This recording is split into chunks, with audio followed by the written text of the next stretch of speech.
Let's take a look at your urinary system. Now, it may not come as a surprise that your urinary system gets rid of waste, but it may be a surprise that your urinary system does a lot of other things too. Take a look. It's going to regulate a lot of the composition of your blood, that is the stuff that's in it, as well as the volume of the blood, the pH of the blood, and the pressure of your blood. So when you think of your blood pressure, part of that number is a result of your kidney function and how well your kidneys are working to regulate your blood pressure. Notice that volume and pressure are related. As the volume goes up, the pressure goes up.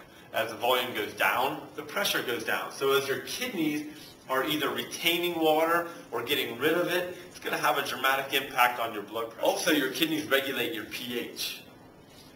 By getting rid of extra hydrogen ions, your kidneys can help raise and lower the pH. By getting rid of the ions, they help to raise the pH. By retaining some hydrogen, they're going to lower the pH, making the blood more acidic. But your kidneys aren't the only thing that gets rid of waste in your body. Your urinary system obviously gets rid of some liquid nitrogenous waste, but what about other kinds of waste? Does other things get rid of waste in your body? The answer is yes. Your digestive tract gets rid of some waste. Your lungs get rid of some waste. Your skin gets rid of some waste. Now you might be scratching your head a little bit thinking, how do those things get rid of waste in my body? Well, that's a great question. Let's look at your skin first. Your skin gets rid of some salt, so you get all sweaty, your clothes dry, you get those little white lines across your clothes. That's the salt drying up from the sweat in your skin. Urea and uric acid is what makes your sweat smell bad after a while especially. It's definitely some water, heat, definitely some carbonic acid. You get rid of all this waste through your skin.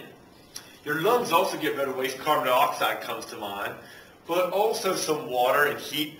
When you're on a real cold day, you're warming up your hands, trying to use some of that heat.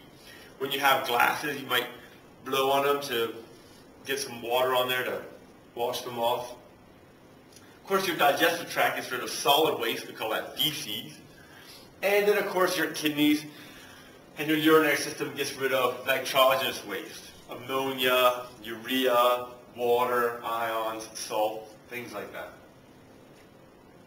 So we're going to match up the system with what it gets rid of. Here's our integumentary system getting rid of some waste. Here's our respiratory system getting rid of some waste.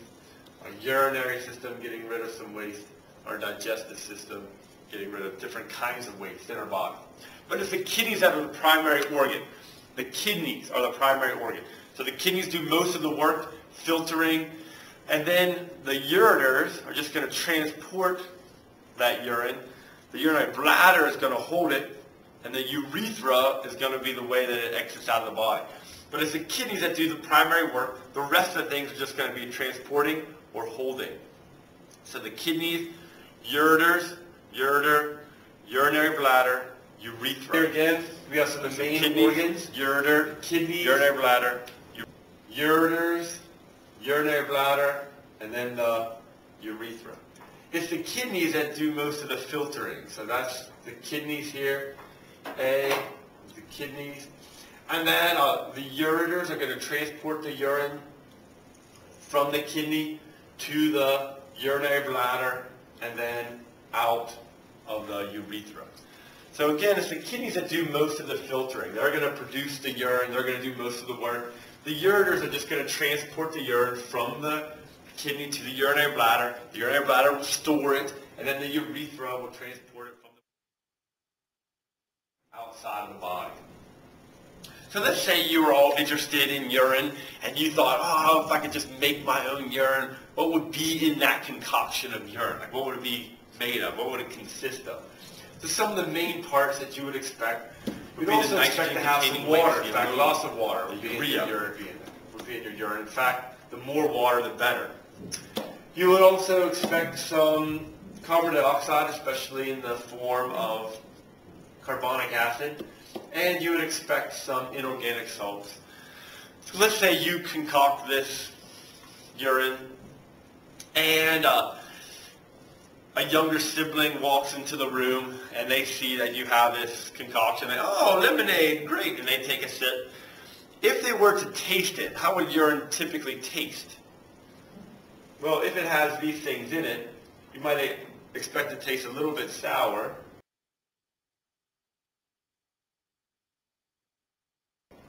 Because acid makes things taste sour, and a little bit salty because of those inorganic salts in there. Now each kidney has three main parts to it. So here's a kidney. This outer lighter color, that's the cortex of the kidney. This inner part where there's pyramids, that's the medulla. And then this part here that has where the ureter comes and the renal arteries and veins, that's the pelvis. So three main parts to the kidney: cortex, medulla, pelvis. Now on the kidney sits the adrenal gland. You can also see that there's an adrenal cortex, that's the outer part, and the adrenal medulla, that's the inner part. So kidneys have several regions. This outer part is called the cortex. The middle part is called the medulla. This here is the pelvis where the ureters are going to come out collecting the urine. On the outside of the kidney, you notice the adrenal gland, as well as the renal arteries and veins, and the fat content around the kidney. Surrounding that kidney is a lot of fat content, partly because the adrenal gland requires a lot of fat to produce steroid-based hormones, but also to protect the kidney from injury. So that fat provides a cushion layer for protection. Now the kidney's functional unit is the nephron. The nephron is just a long tube, and it's actually the thing that's responsible for most of the filtration. So in these pyramids, you'll have thousands, hundreds of thousands, maybe millions of nephrons in the kidney together doing that work of filtering. But each of those little nephrons, that's the functional unit of the kidney. So let's take a closer look at this nephron, because this is the thing that's doing most of the work right here, this yellow. That's the nephron right there. So nephron, two main parts: a tube part where a lot of filtering happens, the reabsorbing and secreting happens, and then the corpuscle part, this little bulb sac at the beginning where most of the filtering from the blood happens. So let's take a closer look.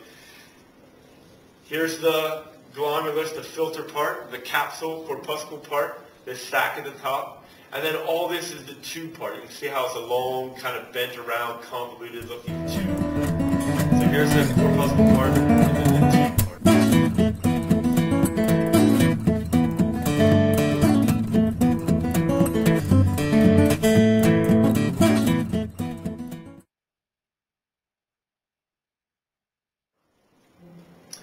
This corpuscle part we can divide into two different parts where the fluid is collected and filtered. The glomerulus is the capillaries that do the filtering, and the glomerular capsule is the part that does the capturing. So we've got this filtering and then this capturing. So let's look at what that seems like. Here's the glomerulus where the filtering happens. So blood comes into here, it gets pushed out of that like screen or sieve or filter, kind of like a colander or a strainer. Captured in this area here, and then that fluid starts to move down this tube, and there some things are secreted and other things are reabsorbed. Let's take a closer look at that filtering system, this glomerulus here, where the blood comes in, it gets pushed out through that filter, captured in this area. So here's where most of the filtering takes place, in the glomerulus, the G-L-L-O-M-E-R-U-L-U-S,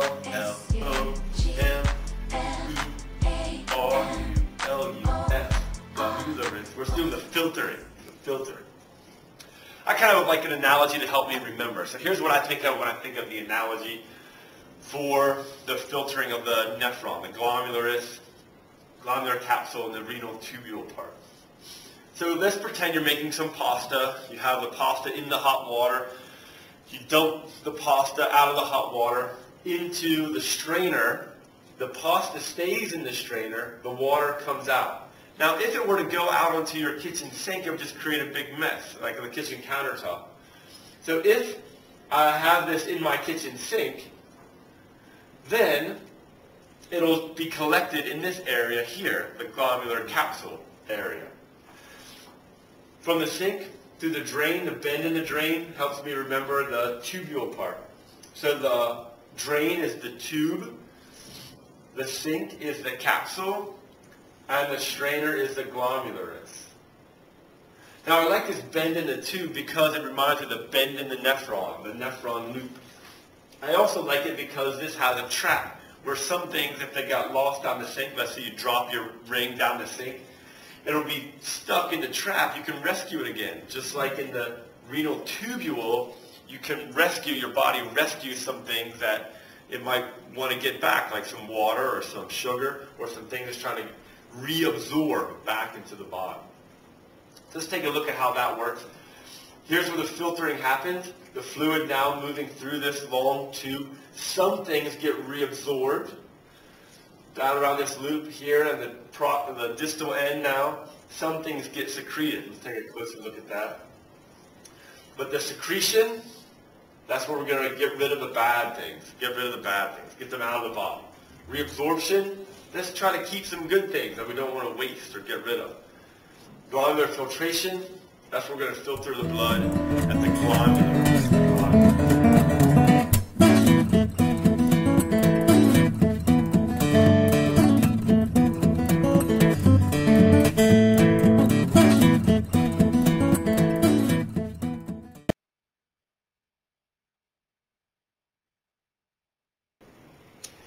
Here again, let's see how the secretion filtration works. So here's the filtration. These things are coming out. Glucose, amino acids, ions, water, nitrogen-containing waste are collected in that capsule part. Down through the tubule they go. Here in the first part, the proximal tubule, we're going to try to reabsorb the good stuff. Keep the good stuff. Get it back. Things like glucose, ions, water, get that back into our bloodstream. We can reuse that. Here toward the distal end, the far end of the tube, we're going to get rid of some stuff that we definitely don't want. Drugs in our body, which is why we might do a drug testing with urine. Hydrogen ions, some ammonia, some potassium. Get rid of all those extra things. They are waste products. We'll dispense with that.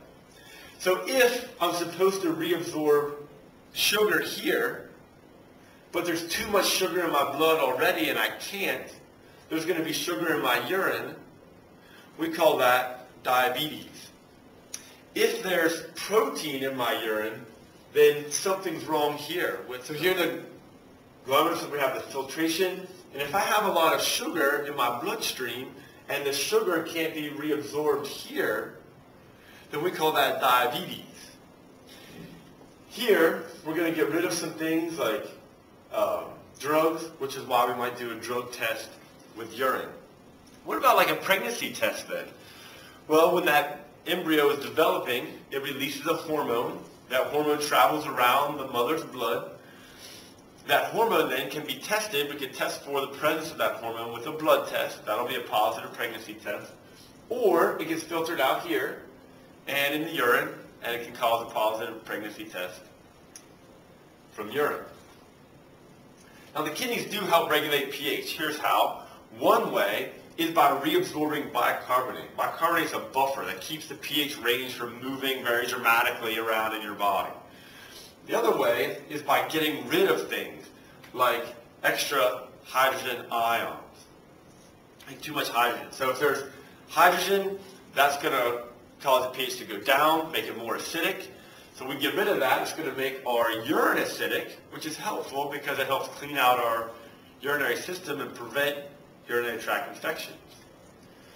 But by getting rid of that extra hydrogen, it's going to keep our blood pH from going too low, from getting too low.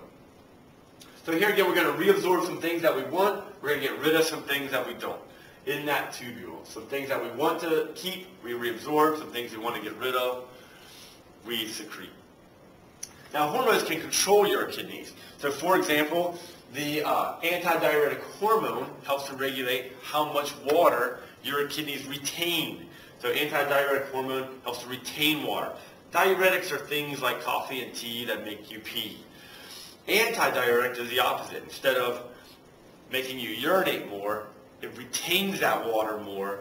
So your blood pressure goes up, your blood volume goes up as a result. Aldosterone is going to regulate things like sodium and potassium. So you might remember Addison's disease is where your body can't regulate sodium and potassium very well because of your aldosterone levels.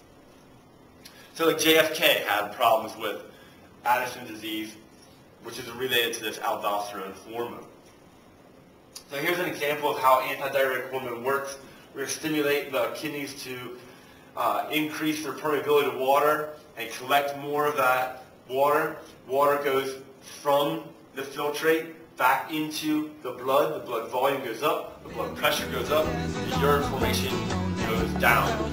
So if you've ever been through the desert on a horse with no name and you don't want to dehydrate, then having your kidneys release some more antidiuretic hormone to retain that water is going to keep your body healthy for as long as possible. There are two other things that your kidneys can do to help maintain homeostasis.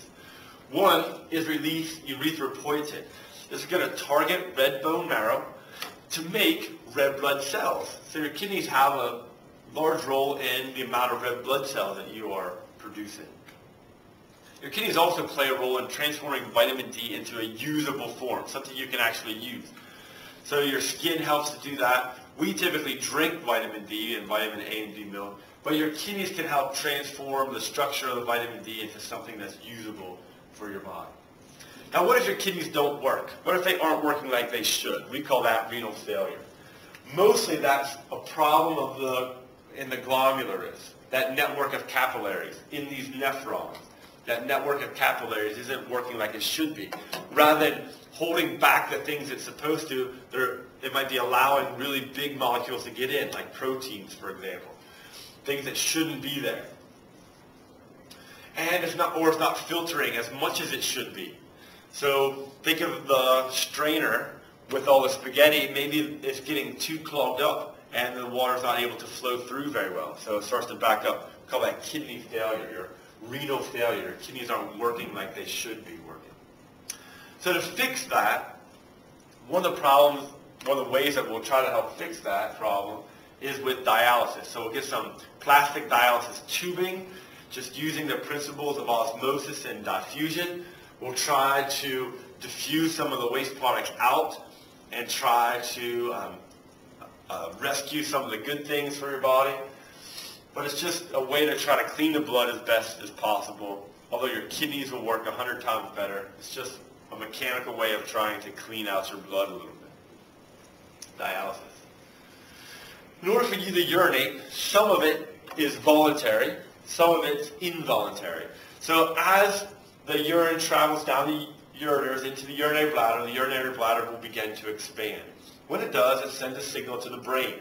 The brain says, I gotta pee. But you might not be ready to pee at that time. You might be busy driving and you're like, I don't want to pull over, whatever it is. You don't want to, so you send a signal back down, squeezing some of these sphincter muscles and preventing the urine from escaping. And you wait. Your body waits a little longer. The bladder fills a little bit more. As it expands, it sends another signal up saying, you really ought to pee. And it keeps doing that until you're like, yeah, I've really got to go. I can't wait anymore. So you do have a little bit of neural control. But once you decide it's time to pee, there's some things that happen that are completely involuntary. You do the voluntary thing. You relax the sphincter muscle to open the urethra, but it's your involuntary bladder muscles that contract, allowing the urine to be expelled. So some of it's an involuntary thing, some of it's a voluntary thing. Like you can control the sphincter muscles, but then your body has to control the bladder, causing it to contract and allowing that urine to be eliminated. Some of it's controlled mentally by your brain, consciously. You don't want to pee, so you don't. Or you might want to pee and it's a little awkward, maybe you can't. Or think about like you're at a movie. There at the movie, you're being distracted by the movie. It's got your full attention. The movie's over, the credits run, and suddenly it dawns on you that you haven't peed for the last 3 hours, and now you really gotta go. You're like, I gotta go. So like everyone else, you rush out of the theater and into the restroom. So that's what this is showing. As your bladder expands, it sends a message to your brain. The brain sends a message back. The message is, you gotta pee. You can choose to ignore that message for a little while, but not forever. Urinary incontinence is when you can't not pee. So urine is leaking out. So you don't want to urinate, but some urine is leaking out. This is typically a girl problem, mostly because of the length of their ureters. Mostly this is a girl problem because of the length of their urethra.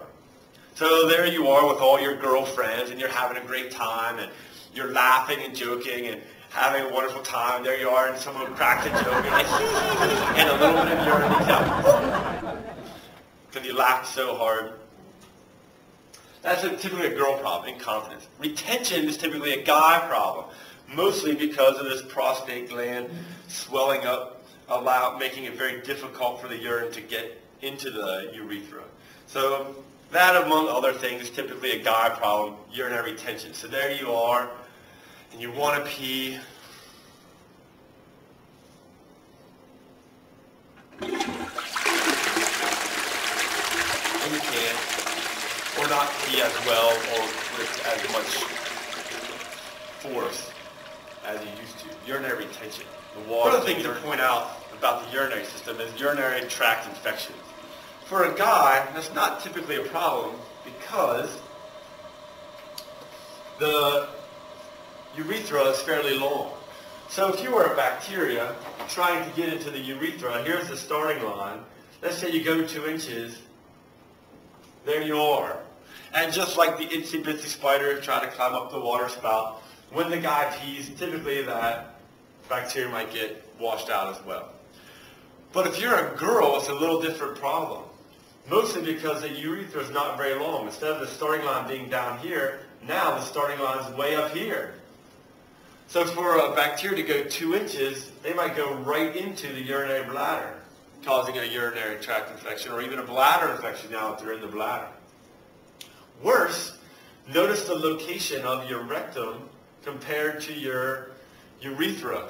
Because of that close proximity, you can get a urinary tract infection very easy if you're wiping the wrong direction. And some of those bacteria are getting into your urinary bladder as a result. So girls typically have urinary tract infection problems more typically than guys would have. It's not impossible for a guy to have it, but it's more typical for a girl to have that problem.